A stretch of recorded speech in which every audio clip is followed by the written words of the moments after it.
Economic analysts and trade unions have warned that a move to invest the money of the Employees' Provident Fund may jeopardize it.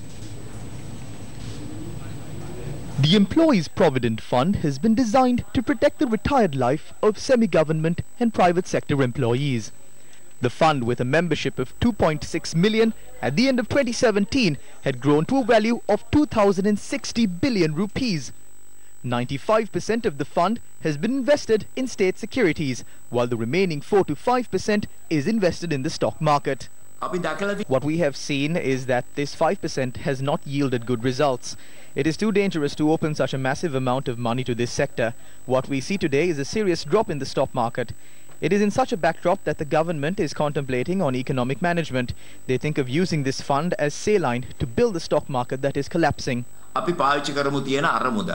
The Colombo stock market recorded significant losses during the past 3-month period. A market analysis of the overall operations of the stock market shows that the all-share price index had dropped by 3.7%, while the S&P T20 index, which monitors the activities of 20 main companies, had dropped by 9.3%. During the past few weeks, foreign investors had sold off a large portion of stocks purchased in the Sri Lankan market. In just the past week alone, foreign investors had sold off shares amounting to a total of 1,372 million rupees.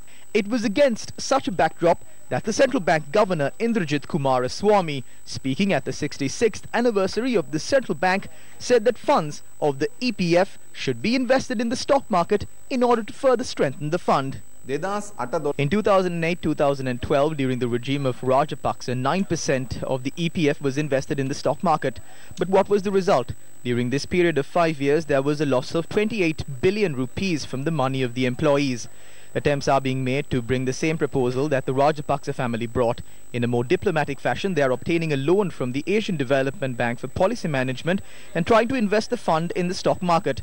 There are two matters that cause concern here. They are trying to change the legal framework to make it possible to invest 40% of the fund in the stock market. Along with that, legal framework will be changed for independent employees to invest their money in the fund at the stock market. We see this as an attempt to set the stage for a gamble, because the share that you purchase today might fall tomorrow due to the actions in the stock market during the time of Rajapaksa and Aloysius. The share of a certain chicken food manufacturing company is 15 rupees. 248 of it was brought and sold to the EPF. Today the share is 50 rupees.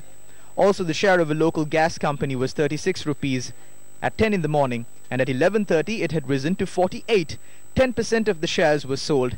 The loss for that one transaction on that one day was 380 million rupees.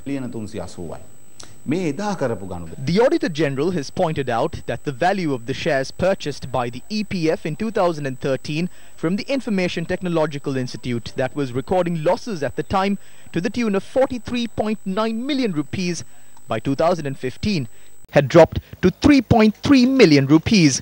The Auditor General added that although an investment of 500 million was made to purchase shares in Sri Lankan Airlines, by the 31st of December 2015, there was no turnover.